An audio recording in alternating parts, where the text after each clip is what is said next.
जो लोग हमारे देश की स्वाधीनता के लिए संघर्ष कर रहे थे, उन्हें सिर्फ अंग्रेजों से ही नहीं बल्कि सांप्रदायिकता से भी लड़ना पड़ा। जो हिंदू और मुसलमान 1857 में अंग्रेजों के खिलाफ कंधे से कंधा मिलाकर लड़ रहे थे, उनमें ही अंग्रेजों के राज में आपस में बैर पैदा होने लगा।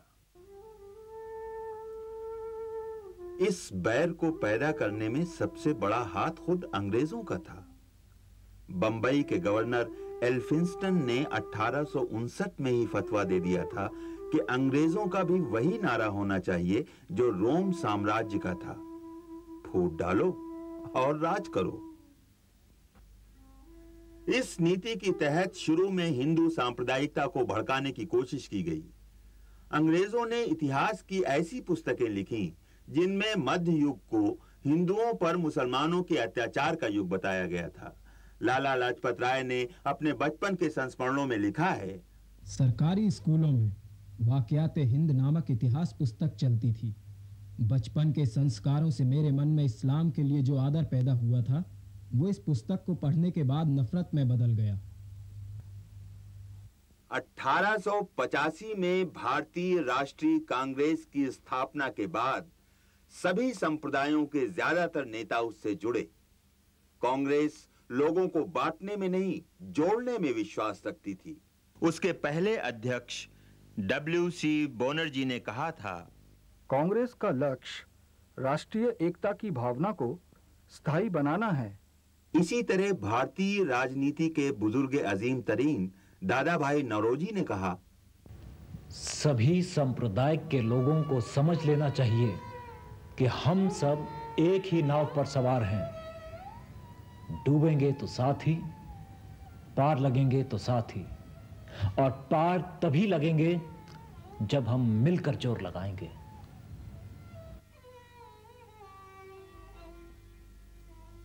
अंग्रेज इतिहासकार कहते थे कि मुसलमानों के राज में हिंदुओं ने खोया ही खोया, कुछ पाया नहीं। न्यायमूर्ति राणा डे ने इसका खंडन करते हुए कहा, इसमें जरा भी संदेह नहीं कि मुसलमानों के राज में हिंदुओं की रीति नीति में सैकड़ों तरह से सुधार हुआ। पुराने हिंदू राजाओं के मुकाबले में मुस्लिम शासकों की प्रशासनिक समझ और योग्यता बेहतर थी। युद्ध कौशल में भी वो हिंदुओं से आगे थे। संगीत और ललित कलाओं में भी उनका विशिष्ट योगदान रहा। राष्ट्रवादी नेताओं ने अंग्रेजों की इस स्थापना को भी अस्वीकार किया कि मुसलमान हिंदुओं के लिए पराये हैं। लोकमान्य तिलक ने कहा,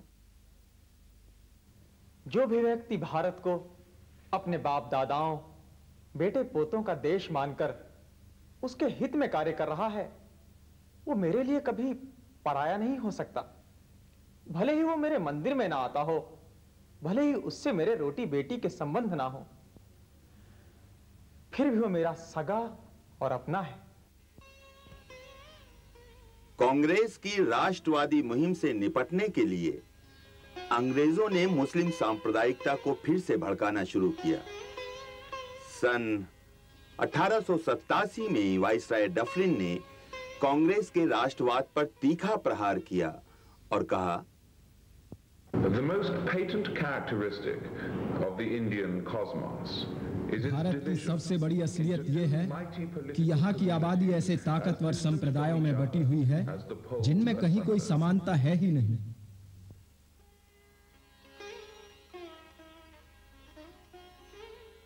अंग्रेज ये कहने लगे कि कांग्रेस जिस लोकतंत्र की बात करती है उसमें बहुसंख्यक हिंदुओं का राज कायम हो जाएगा। मुस्लिम सांप्रदायिकता को भड़काने में इस बात से भी मदद मिली कि पुनर्जागरण के दौर में हिंदुओं के गौरवमय अतीत की बात की गई। फिर ऊंचे सरकारी पद भी हिंदुओं को ही मिल रहे थे। डफरिन की फूट डालने की नीति रंग लाई।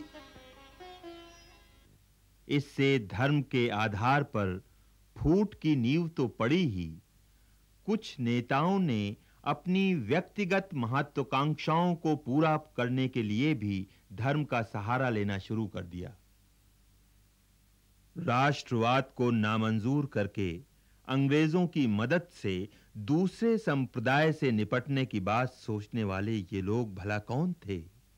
रजवाड़े, जमींदार, नवाब, अमीर उमरा और सूदखोर, क्योंकि राष्ट्रवाद की सफलता का मतलब था उनकी रियासतों या जमींदारी का अंत, और सांप्रदायिकता को बढ़ावा देकर वे राष्ट्रवाद की लहर को रोक सकते थे।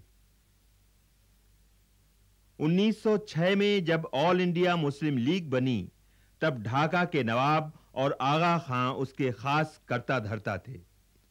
इसी तरह 1915 में ऑल इंडिया हिंदू महासभा का पहला अधिवेशन कासिम बाजार के महाराजा की अध्यक्षता में हुआ। अंग्रेजों ने 1905 में बंगाल का विभाजन किया और कहा कि इससे पूर्व बंगाल के मुसलमानों का फायदा होगा।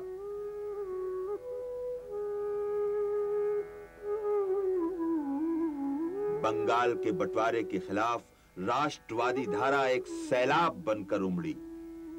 अब्दुल रसूल जैसे मुस्लिम बुद्धिजीवियों ने इस आंदोलन में आगे बढ़कर हिस्सा लिया। 1907 में मोर्ले मिंटो सुधार के तहत अंग्रेजों ने अल्पसंख्यकों के लिए अलग निर्वाचन क्षेत्रों और मतदाता सूचियों का प्रस्ताव कर डाला।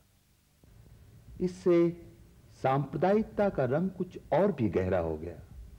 नौकरी और मेंबरी की लालच में पढ़े लिखे मध्यवर्गीय लोग भी उसकी गिरफ्त में आने लगे। विपिन चंद्र पाल ने उस पर यूं टिप्पणी की,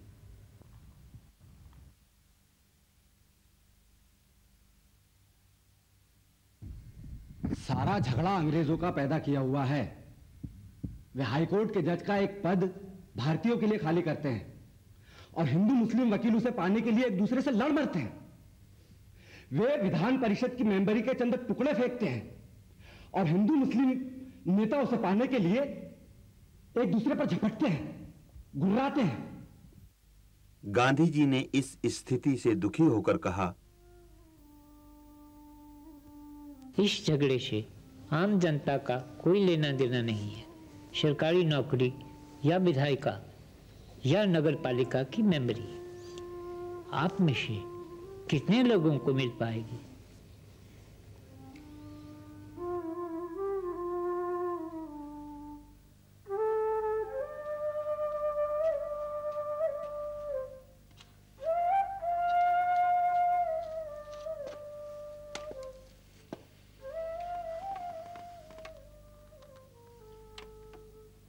अंग्रेजों ने राष्ट्रवादी मुसलमानों को अपने संप्रदाय का प्रतिनिधित्व न करने देने की नीति अपनाई।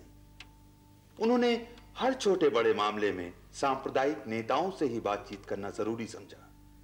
सांप्रदायिक नेता राष्ट्रवादी नेताओं को हिंदू कांग्रेस का पिट्ठू कहते रहे। जवाब में मौलाना आजाद ने कहा, मुझे अपने मुसलमान होने का फख्र है। इस्लाम की 1300 साल की बेहतरीन रवायात मुझे धरोहर में मिली है। इस धरोहर का एक जर्रा भी छोड़ देने को मैं तैयार नहीं हूं, मगर उसके साथ ही मैं हिंदुस्तानी हूं और मुझे अपने हिंदुस्तानी होने पर भी उतना ही फख्र है। महात्मा गांधी और मौलाना आजाद जैसे राष्ट्रवादी नेता अपनी दिनचर्या में बहुत धार्मिक थे। उन्होंने दिखा दिया कि धार्मिक होना एक बात है, लेकिन सांप्रदायिक होना कुछ और। गांधी जी ने कहा, धर्म इंसानों में फूट डालने के लिए नहीं होता, मजहब तो इंसानों में भाईचारा कायम करने के लिए होता है। सांप्रदायिक नेताओं ने यह हवा दिखाया कि आजाद भारत हिंदू भारत होगा। गोपाल कृष्ण गोखले ने इस सिलसिले में 1906 में कहा था, भावी भारत न हिंदू भारत होगा न मुस्लिम भारत, बल्कि वो यहां के सभी निवासियों का भारत होगा, उन अंग्रेजों का भी जो इसे अपना घर बना लेंगे। इसके बावजूद राष्ट्रवादी नेता सांप्रदायिक नेताओं से बात करने पर मजबूर हुए। साझा मोर्चा बनाने के ख्याल से तिलक ने जिन्ना से बात की और सन 1916 में लखनऊ में एक समझौता हुआ। मुस्लिम लीग स्वराज की मांग का समर्थन करने लगी और कांग्रेस ने अलग निर्वाचन क्षेत्रों और मतदाता सूचियों का विरोध करना छोड़ दिया। इस समझौते के पीछे मुस्लिम लीग का उद्देश्य सत्ता में भागीदारी की संभावना थी।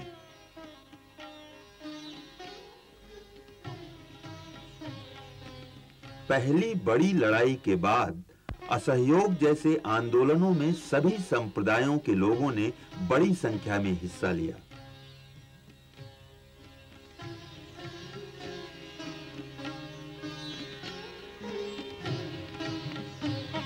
सद्भावना के उस माहौल की एक वानगी ये थी कि दिल्ली की जामा मस्जिद में मुसलमानों ने आर्य समाजी नेता स्वामी श्रद्धानंद को भाषण देने के लिए बुलाया।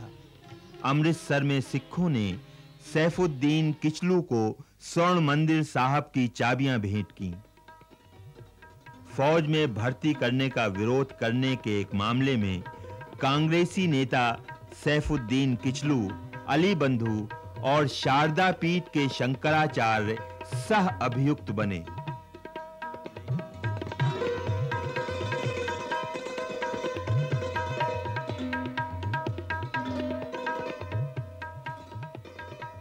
लेकिन असहयोग आंदोलन के खत्म होते ही मुस्लिम लीग और हिंदू महासभा भी कट्टरपंथियों के हाथ में चली गई और सांप्रदायिकता के गिद्ध एक बार फिर मंडराने लगे। हिंदू महासभा ने 1923 में हिंदू राष्ट्र की प्रगति के लिए काम शुरू करने का अपना नया लक्ष्य घोषित कर दिया। इससे सांप्रदायिक तनाव एक बार फिर आसमान छूने लगा। सन 1922 से लेकर 1927 तक उत्तर भारत में 100 से ज्यादा भयंकर दंगे हुए।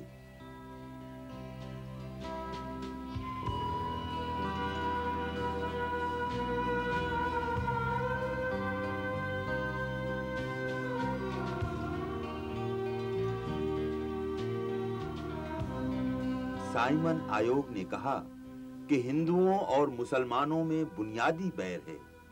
इसके जवाब में गांधी जी ने कहा, अभी भी गांव देहात में जाकर देखा जा सकता है जहां हिंदू मुस्लिम में कोई झगड़ा नहीं। सच पूछो तो हिंदू मुस्लिम झगड़ा आपके राज में ही शुरू हुआ। इसी दौर में नेहरू जैसे समाजवादी नेताओं ने सांप्रदायिक हित की जगह राष्ट्रीय हित और वर्ग हित की बात की। किसी मुसलमान किसान का हिंदू किसान से, किसी मुसलमान मजदूर का हिंदू मजदूर से, या किसी मुसलमान जमींदार का हिंदू जमींदार से हित अलग कैसे हो सकता है? लोग बाग या तो समान आर्थिक हित के धागे से गूंथते हैं या फिर समान राष्ट्रीय हित से। अंग्रेज सांप्रदायिक नेताओं को ही संप्रदायों का असली प्रवक्ता मान रहे थे, जिससे राष्ट्रवादी आंदोलन को बीच का कोई रास्ता ढूंढने की कोशिश करनी पड़ी। 1928 में कांग्रेस ने मुस्लिम लीग की मांगों को ध्यान में रखते हुए नेहरू रिपोर्ट निकाली। इसमें प्रांतों को स्वायत्तता देने की, संयुक्त मतदाता सूची की और विधायिकाओं में अल्पसंख्यकों के लिए सीटों के आरक्षण की बात थी। सांप्रदायिक दलों में समझौता कराने की इन कोशिशों से सांप्रदायिक नेताओं को तो महत्व मिला ही, कांग्रेसी मुसलमान नेताओं की स्थिति भी कमजोर हुई। मुसलमान नेता राष्ट्रवादी मुख्य धारा से कितनी मजबूती से जुड़े हुए थे, इसकी वानगी 1930 के सिविल नाफरमानी आंदोलन में मिली। मुस्लिम आबादी वाले जिस पश्चिमोत्तर सूबे को मुस्लिम लीग विशेष दर्जा दिलाने की बात कर रही थी, उसमें खान अब्दुल गफ्फार खान ने राष्ट्रवादी आंदोलन छेड़ा और फ्रंटियर गांधी का खिताब पाया। लेकिन अंग्रेज इन राष्ट्रवादी नेताओं को नजरअंदाज करके सांप्रदायिक नेताओं को विभाव देते रहे। अंग्रेजों के गुणगान और समर्थन के लिए तैयार ये सांप्रदायिक नेता उस कांग्रेस का विरोध कर रहे थे जिसने 1931 में कराची अधिवेशन में स्वाधीन भारत को धर्मनिरपेक्ष बनाने का प्रस्ताव पास किया। स्वाधीन भारत का विधान हर नागरिक को समान अधिकार देगा, धर्म, जाति या लिंग के आधार पर कोई भेदभाव नहीं करेगा। सरकार धर्म के मामले में तटस्थ रहेगी, अल्पसंख्यकों की संस्कृति, भाषा और लिपि का संरक्षण करेगी। 1932 में अंग्रेजों ने जिन्ना की लगभग सभी मांगे मानकर एक सांप्रदायिक पंचाट दे डाला और 1937 में इस पंचाट के हिसाब से आम चुनाव कराए गए, जिसमें मुस्लिम लीग को 5% से भी कम मुसलमान मतदाताओं का समर्थन मिला। हिंदू महासभा की हालत और भी पतली रही। इस बुरी हार से सांप्रदायिकता ने और गहरा रंग पकड़ा। 1938 में मुस्लिम लीग के अध्यक्ष पद से बोलते हुए जिन्ना ने कहा, कांग्रेस की आला कमान पक्के तौर पर यह फैसला कर चुकी है कि इस मुल्क की तमाम दूसरी नस्लों और तहजीबों को नेस्ते नाबूद करके हिंदू राज कायम कर दें। इसी दौर में राष्ट्रीय स्वयंसेवक संघ भी तेजी से उभरा।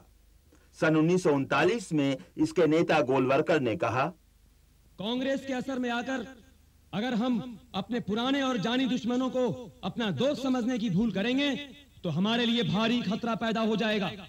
इस देश के गैर हिंदू लोग या तो अपनी विदेशी मानसिकता छोड़कर हिंदू संस्कृति और भाषा अपनाएं या फिर इस देश में हिंदू राष्ट्र के अधीन होकर रहें और किसी तरह के विशेषाधिकार की मांग न करें। राष्ट्रीय स्वयंसेवक संघ की स्थापनाओं का खंडन करते हुए नेहरू जी ने कहा, जो लोग भारत में एक ही संस्कृति की, एक ही तहजीब की बात करते हैं, वो किसी धर्म या तहजीब की हिफाजत नहीं कर रहे हैं, बल्कि मुल्क के टूटने का एक ऐसा सिलसिला शुरू कर रहे हैं जो हमारे लिए हर तरह से बुरा होगा। उधर कुछ मुसलमान नेता जोर शोर से अलग कौम और अलग तहजीब की बात कर रहे थे, यहां तक कि वे 2 राष्ट्र सिद्धांत की दुहाई देने लगे थे। इसका मुंह तोड़ जवाब दिया नेहरू जी ने। ऊंचे तबके के जिन मुट्ठी भर मुसलमानों को यह गुमान है कि वो औरों से जुदा हैं, उन पर भी इस मुल्क की गहरी छाप पड़ी है। उनके अरबी फारसी तेवर निहायत सतही हैं। क्या उनमें से किसी को भी किसी इस्लामी मुल्क में वो अपनापन महसूस हो सकता है जो हिंदुस्तान में? यह कौमी झगड़ा सिर्फ ऊंचे लोगों की सियासत से पैदा हुआ है। इसका कौम और तहजीब से कोई ताल्लुक नहीं। सितंबर 1939 में दूसरा विश्व युद्ध आरंभ हुआ। युद्ध में समर्थन न देने की अपनी नीति के अनुसार कांग्रेस मंत्रिमंडलों ने इस्तीफा दे दिया। मुस्लिम लीग सरकार की समर्थक बनी रही। अंग्रेजों ने हर राजनीतिक सौदेबाजी में मुसलमानों की ओर से मिस्टर जिन्ना को वीटो का अधिकार दे दिया, जो अब ये कहने लगे थे, महात्मा गांधी इस फिराक में है कि मुल्क में हिंदू राज कायम हो और मुसलमान हिंदुओं के गुलाम बने। अगर हम अब भी नहीं चेते तो हमें यहां शूद्र बना के रख दिया जाएगा और हिंदुस्तान से इस्लाम का नामो निशान मिट जाएगा। कभी अंग्रेजों ने कहा था कि भारत एक राष्ट्र नहीं है, और अब सांप्रदायिकता बाकायदा 2 राष्ट्र सिद्धांत की दुहाई देने लगी। पाकिस्तान की मांग की जाने लगी। इस मांग का विरोध करते हुए मौलाना आजाद ने कहा था, मैं सारे हिंदुस्तान को अपना समझने और उसकी सियासी और माली जिंदगी में हिस्सा लेने के अपने हक को एक छोटा सा पाकिस्तान पा जाने की खातिर भला क्यों छोड़ दूं? पाकिस्तान की मांग जोर पकड़ती गई। लीग इस्लाम के खतरे में होने की और पाकिस्तान बनवाने की बात कर रही थी। इसी वजह से 1946 के आम चुनावों में मुसलमानों के लिए आरक्षित सीटों में से 90% सीटें मुस्लिम लीग को मिली। जबकि 1937 के चुनाव में उसे मात्र 22% सीटें मिली थीं। आजादी मिली, लेकिन बंटवारे की कीमत पर।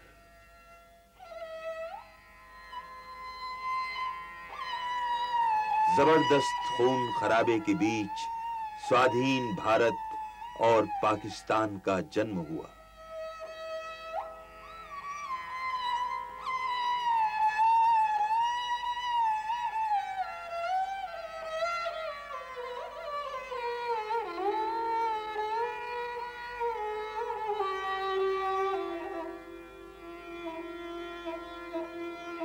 महात्मा गांधी की ये चेतावनी सही साबित हुई। इस फिरका परस्ती से किसी का भी भला होने वाला नहीं, उनका भी जो इसे फैला रहे हैं। पाकिस्तान बन जाने के बावजूद भारत ने धर्मनिरपेक्ष संविधान बनाया। पाकिस्तान बन जाने की प्रतिक्रिया में हिंदू सांप्रदायिकता जोर पकड़ रही थी, लेकिन हमारे राष्ट्रवादी नेताओं ने उससे किसी भी तरह का समझौता करने से इनकार कर दिया। नेहरू जी ने कहा, जहां तक मेरा सवाल है, मैं सांप्रदायिकता या जातिवाद के साथ कोई समझौता करने को तैयार नहीं हूं, भले ही उसके लिए मुझको हर चुनाव क्यों ना हारना पड़ जाए। इस देश की अखंडता अगर बची रह सकती है तो सिर्फ सेकुलरिज्म की बिना पर ही। राष्ट्रवादी आंदोलन की लौ को धीमा करने के मकसद से अंग्रेज बराबर सांप्रदायिकता को शह देते रहे, लेकिन अफसोस कि सिर्फ अपने वर्ग हितों और अपनी व्यक्तिगत महत्वाकांक्षाओं के लिए सांप्रदायिकता को घिनौना रूप देने वाले इन सांप्रदायिक नेताओं ने कभी भी अपने संप्रदायों के जीवन स्तर को सुधारने या उनमें व्याप्त कुरीतियों को दूर करने के लिए कोई समाज सुधार आंदोलन चलाने की कोशिश नहीं की।